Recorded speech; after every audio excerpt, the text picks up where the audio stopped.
Ginoo, kailangan ko po kayong lumipat sa upuang 32B, sabi ng flight attendant na may matatag at direktang tinig. May isang pamilyang kailangang magsama-sama at ang upuan ninyo lamang ang maaaring mapagpalitan. Tumingala ang matandang lalaki mula sa kanyang aisle seat, isang upuang binayaran niya ng dagdag buwan-buwan na ang nakalilipas dahil sa isang pinsala mula sa kanyang paglilingkod sa militar.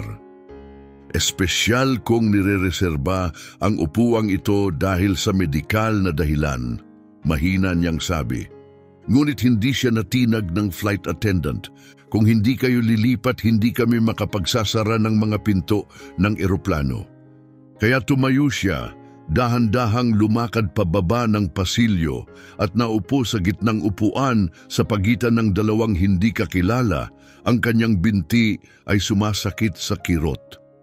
9 na minuto ang lumipas, bumukas ang pinto ng cockpit, lumabas ang kapitan at ang sumunod niyang ginawa ay nagpabago sa buong tono ng flight na iyon.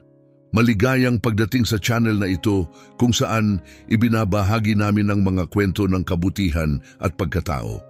Tuklasin natin kung ano talaga ang nangyari sa araw na iyon.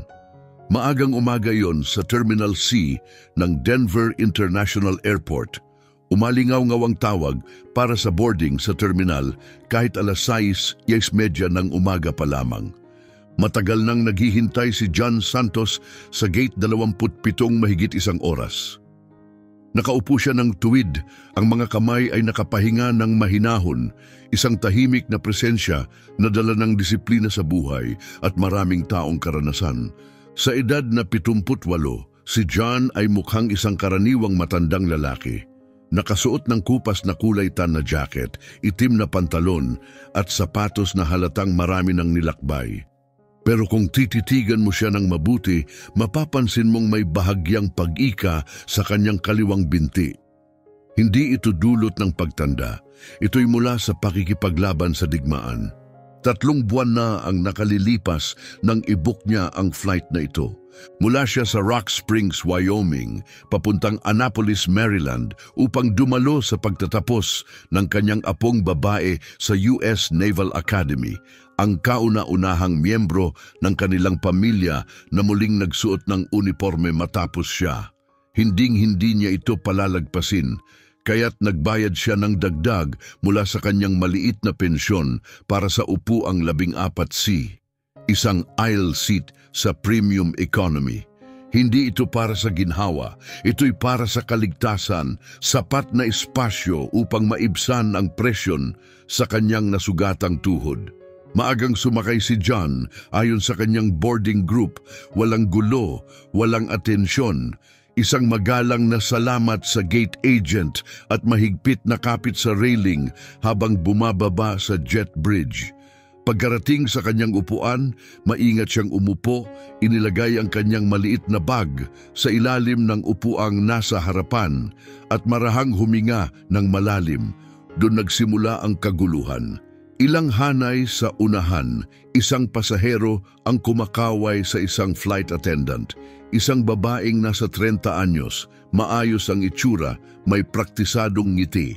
Ang kanyang name tag, Belen. Lumapit siya at nakipag-usap sa isang pasahero pagkatapos ay tumingin sa kanyang tablet at napakunot noo. Ilang sandali pa, dumiretso siya kay John. Pasensya na po, Ginoo, sabi niya magalang ngunit matatag. Kayo po ba ang nasa 14 na C? Tumingin si John at tumango. Opo, ma'am. Bahagyang yumuko si Belen upang magsalita ng mas mahina. May isang inang may 2 munting anak na nagkahiwa-hiwalay sa booking. Ang upuan ninyo lamang at ang katabi nito ang tanging lugar na maaari silang magsama-sama. Kumunot ang noo ni John. Ito po ang upuang pinili at nire-reserba ko dahil sa pinsala sa aking tuhod mula sa serbisyo. Hindi nagbago ang ngiti ni Belen kahit may sandaling katahimikan. Nauunawaan ko po, Ginoo. Lubos po kaming nagpapasalamat sa tulong ninyo. Para lamang po ito sa flight na ito. Umupo ng mas tuwid si John.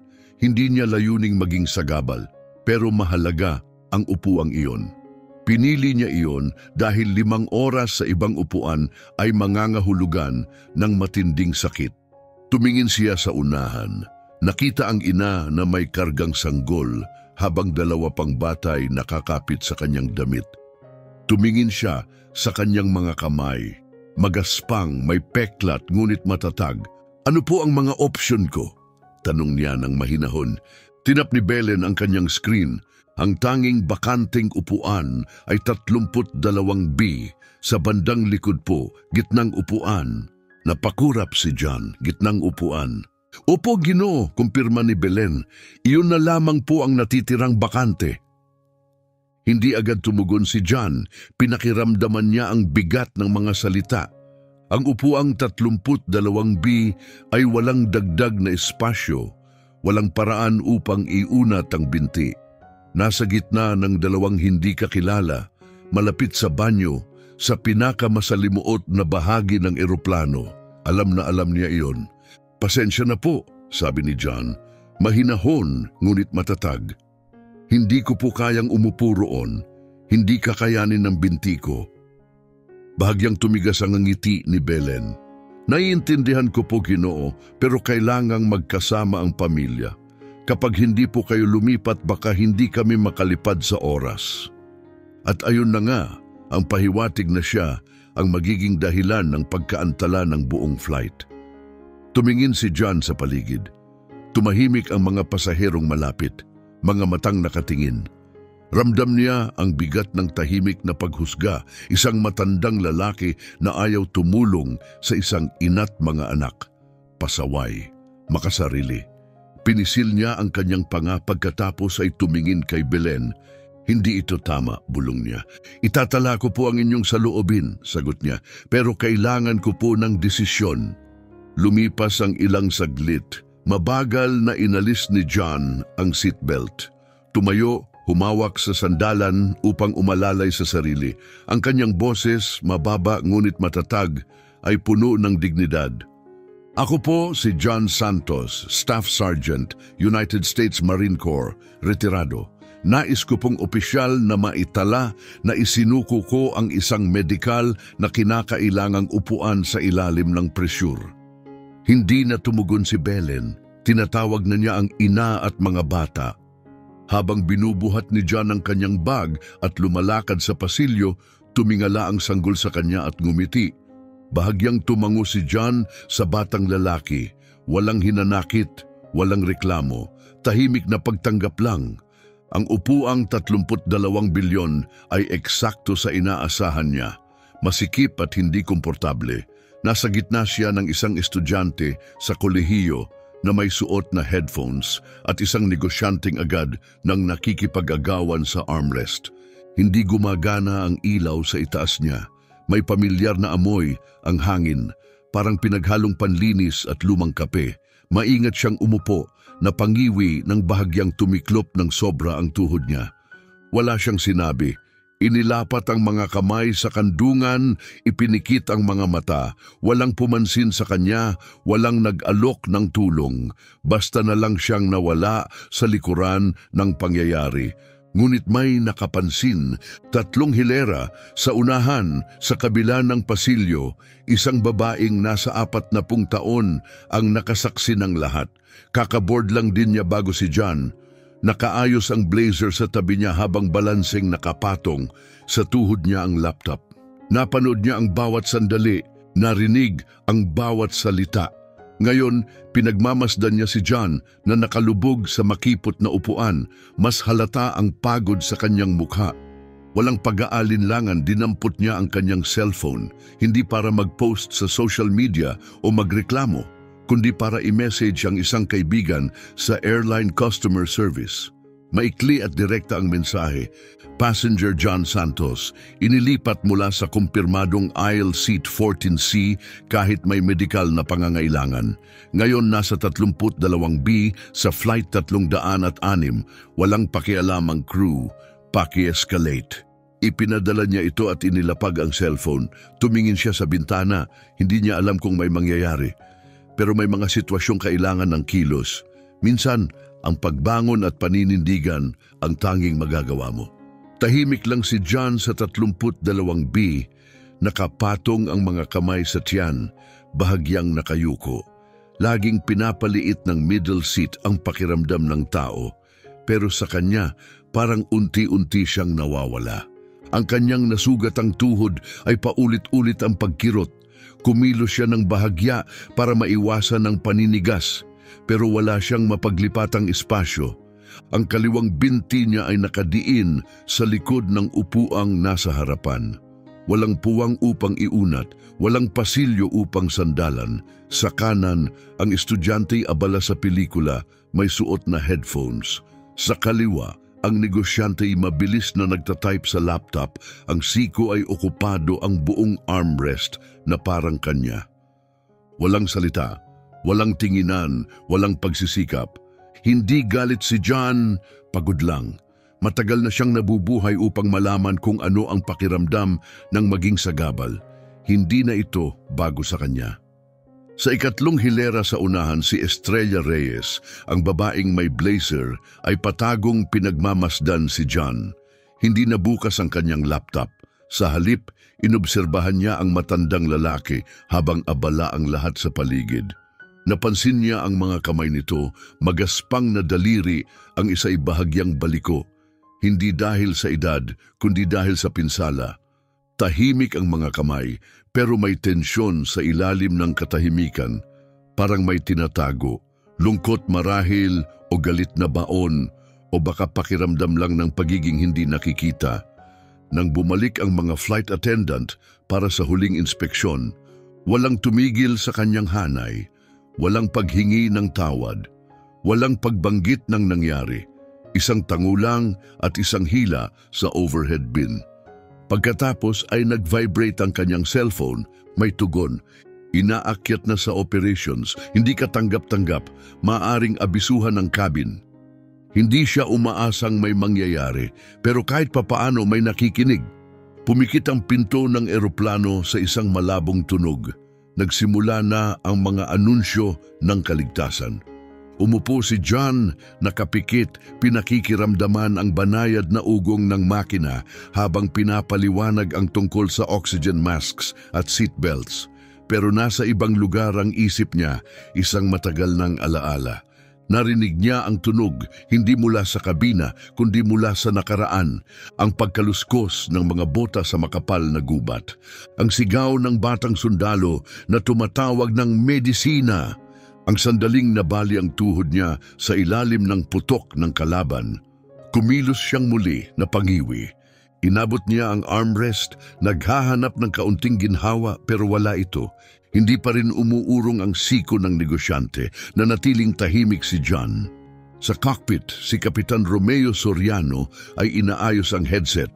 Dating piloto ng Air Force na may higit 20 taon ng serbisyo at mahigit 11,000 oras sa himpapawid. Isang taong sanay sa routine at perpeksyon. Habang ang co-pilot ay nagsasagawa ng huling pagsusuri, dumating ang clearance mula sa ground control para magtaksi. Ngunit may biglang lumitaw sa kanyang console. Isang pulang alerto, isang reklamo mula sa corporate. Nakitid ang mga mata ng kapitan habang binubuksan ang mensahe. Pasahero John Santos, Flight TC-306, veterano. Inalis sa medikal na upuan.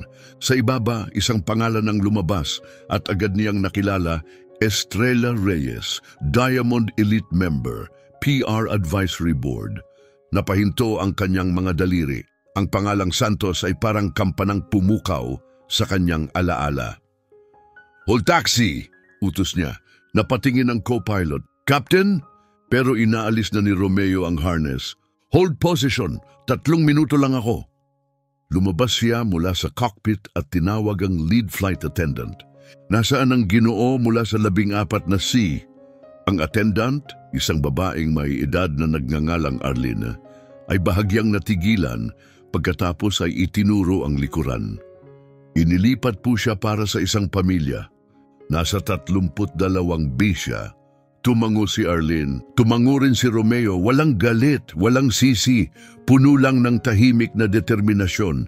Isinayos niya ang kanyang manggas, inayos ang mga guhit sa balikat, at nagsimulang lumakad sa pasilyo. Si Estrella ang unang nakakita sa kanya. Nang bumukas ang pinto ng cockpit, may nagbago sa kabina. Nararamdaman ng lahat, may mangyayaring kakaiba. Lumingon ang mga pasahero, sabay-sabay na ibinaba ang kanilang mga cellphone. Hindi kailangang humingi ng atensyon si Kapitan Romeo Soriano. Ang bawat hakbang niya ay may tahimik na autoridad. Maingat ang kanyang paningin habang inikot ang kabina, kalma, tiyak, hanggang tumigil siya sa hilera 32. Tumingin siya pababa.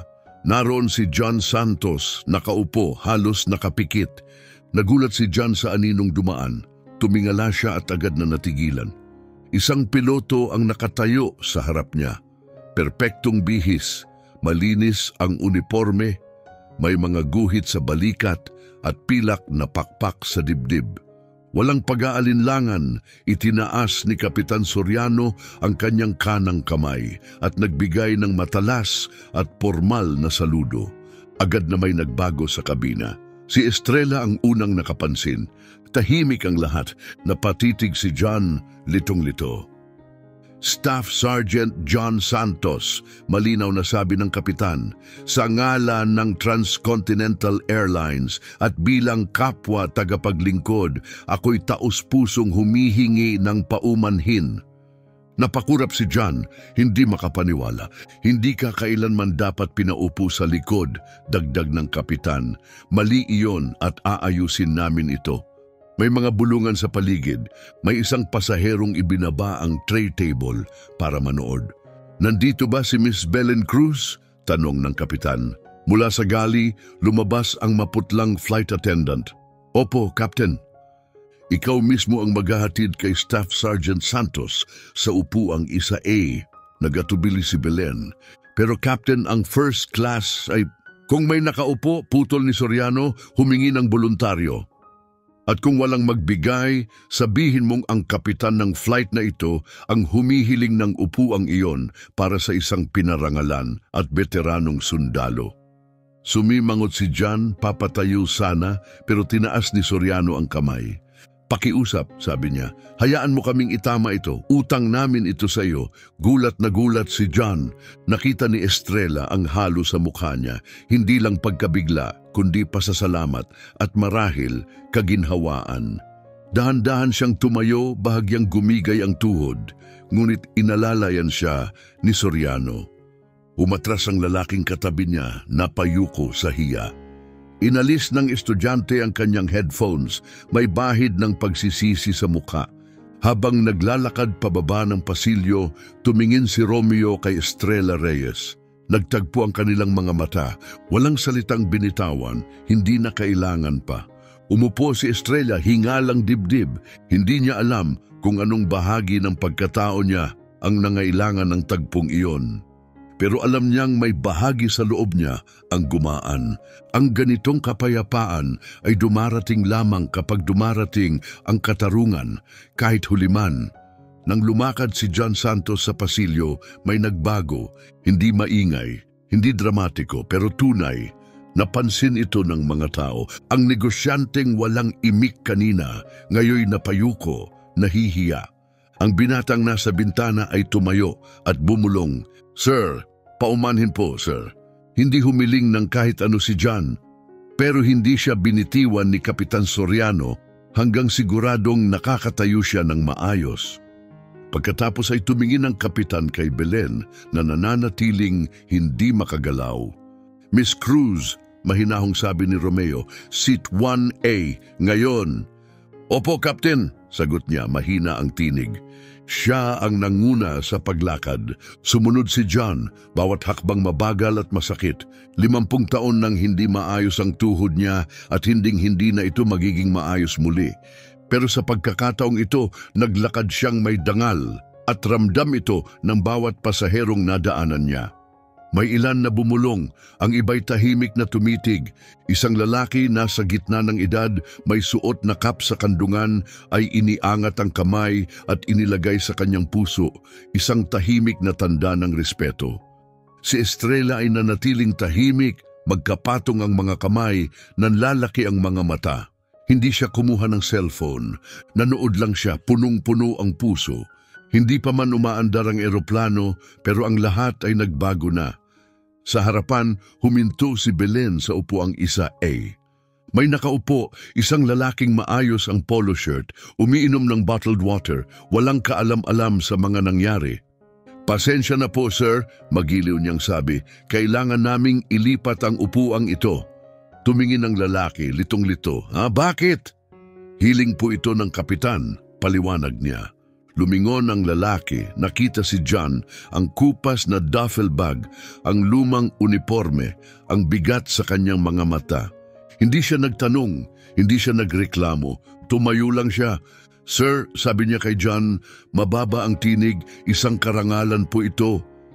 Walang masabi si John, tumango lamang siya, halatang lubhang na apektuhan. Muling humarap si Kapitan Soriano kay Belen. "Kung hindi inialok ang upuang iyon," malakas na sabi niya para marinig ng mga malapit, "ibibigay ko sana ang jump seat ng co-pilot. At kung wala ring iyon," huminto siya sandali, "ibibigay ko ang sa akin." Napakurap si Belen pero hindi kumibo. Hindi iyon para sa kanya, lahat ng pasahero ay nakikinig na. Umupo si John sa first class seat. Hindi lang ito tungkol sa espasyo, ito'y tungkol sa dignidad, katahimikan at respeto. Nag-abot ang crew ng kumot, tubig at isa pang paghingi ng paumanhin.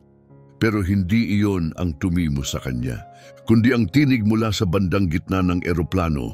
Isang lalaki, nasa 30, matangkad, naka-jeans at hoodie, tumayo at nagsalita. Ang boses niya ay nanginginig.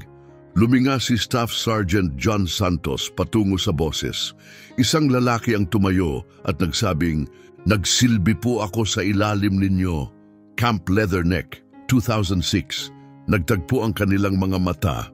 Sa unay naguluhan si John, ngunit unti-unting lumambot ang kanyang anyo nang makilala ito. "Corporal Reeves," dagdag ng lalaki, nanginginig ang tinig, "iniligtas niyo po ako. Hindi kami nagkaroon ng pagkakataong magpasalamat." Napigil ang kanyang boses, mabilis na kumurap, sinubukang magsalita pa, ngunit wala nang lumabas. Sa halip, tumango siya at naupo muli.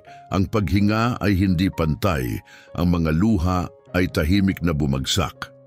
Tumalikod si John, masikip ang panga.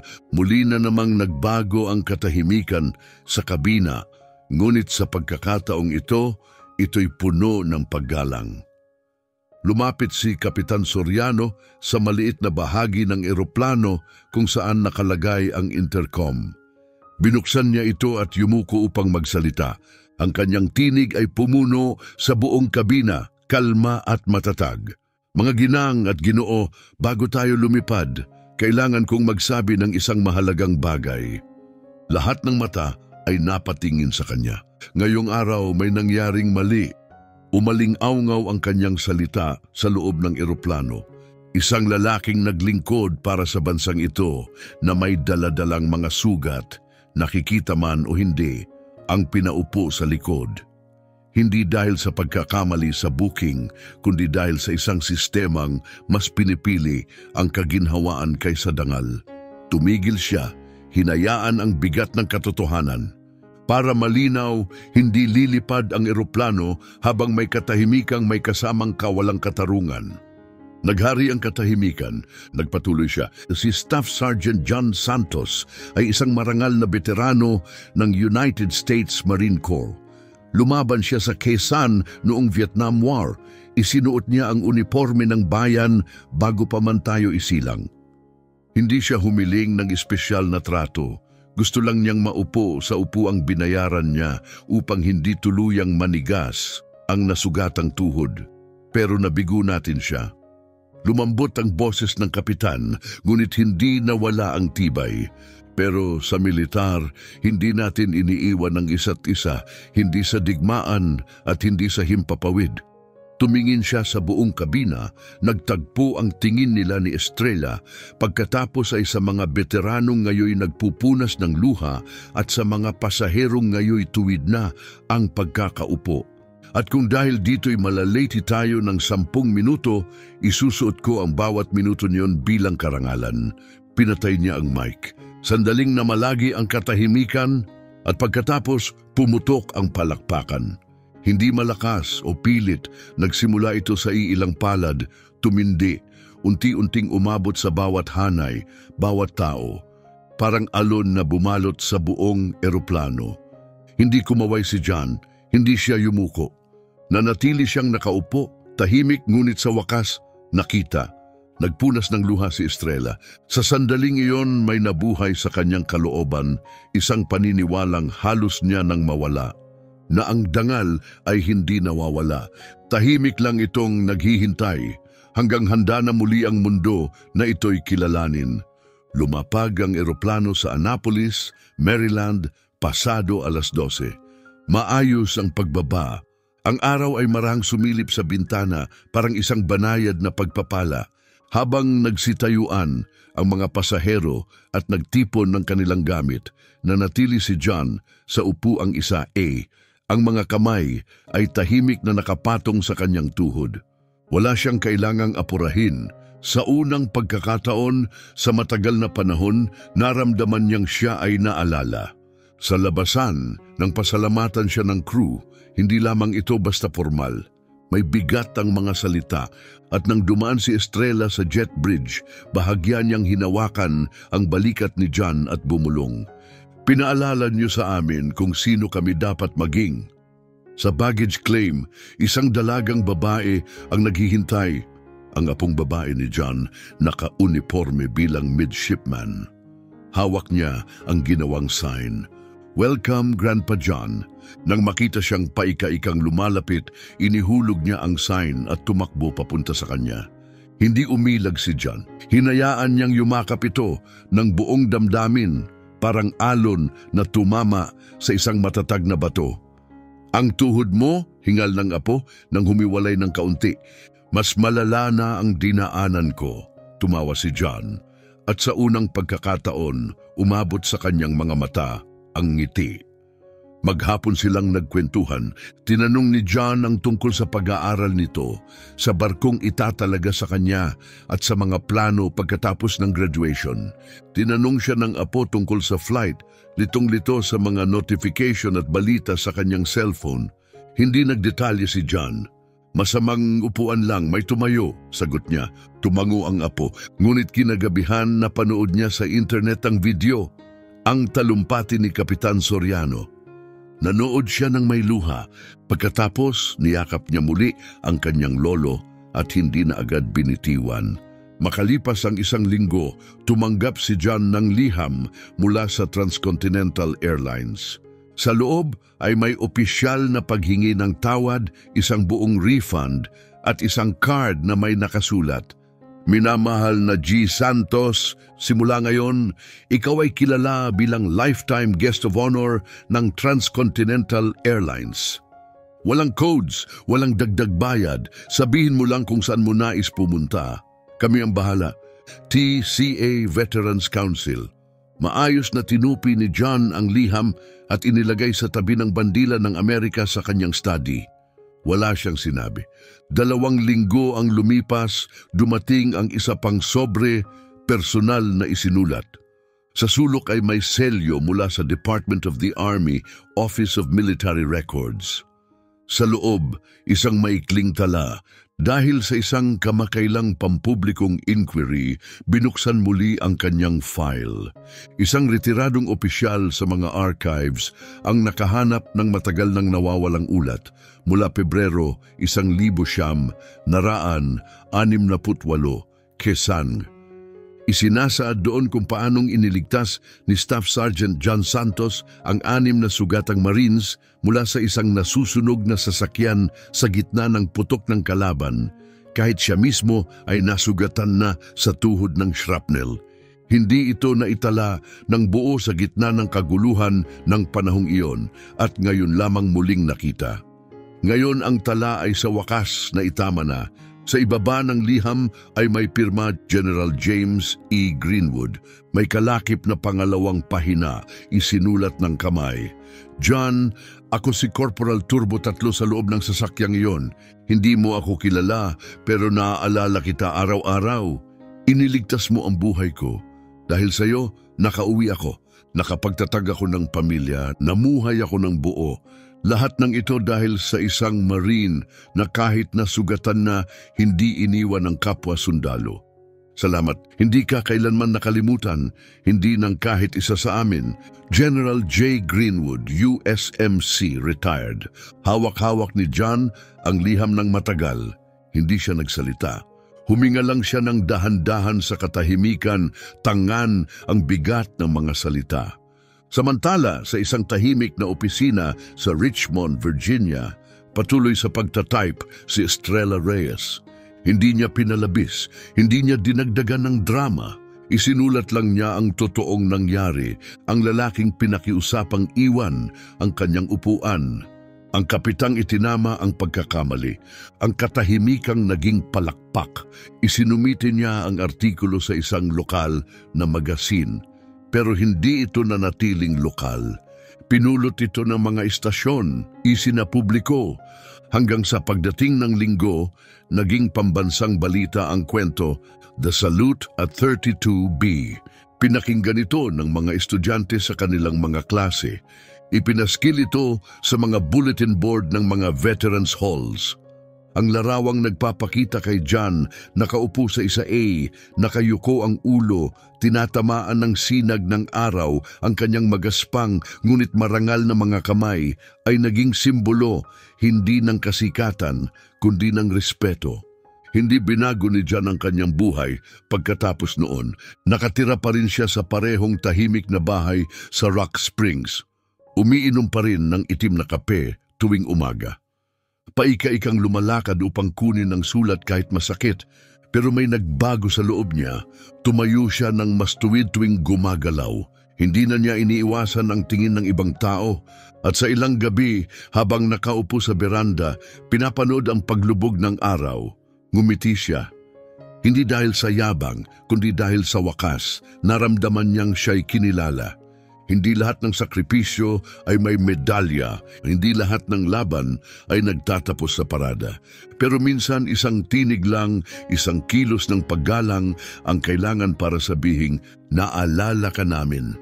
At sa sandaling iyon, ang isang upuan ay hindi na lang basta upuan, nagiging banal ito, isang pagbabalik sa dangal. Isang pagbabalik sa pagpapahalaga, isang pagbabalik sa tahanan. Sa pinakawalang kasiguraduhang panahon ng ating mundo, natatagpuan pa rin ng habag ang kanyang daan. At madalas tahimik itong dumarating sa mga lugar na hindi napapansin. Hindi lahat ng nakagagawa ng pagbabago ay naghahanap ng atensyon. Ang ilan gusto lang tiyaking maayos ang kalagayan ng kapwa nila sa araw na iyon. At iyon lang ay kayang baguhin ang takbo ng isang buhay. Maaring makalimutan mo ang mga detalye, ang mga pangalan, ang mismong sandali. Ngunit kung walang magbabahagi ng kwento, ang kasaysayan ay unti-unting mawawala. Mag-subscribe sa channel kung saan ang karangalan ay kailanmay hindi nakakalimutan, ang kabutihan ay laging naaalala, at bawat tahimik na gawa ng kabayanihan ay naipapasa sa susunod na henerasyon.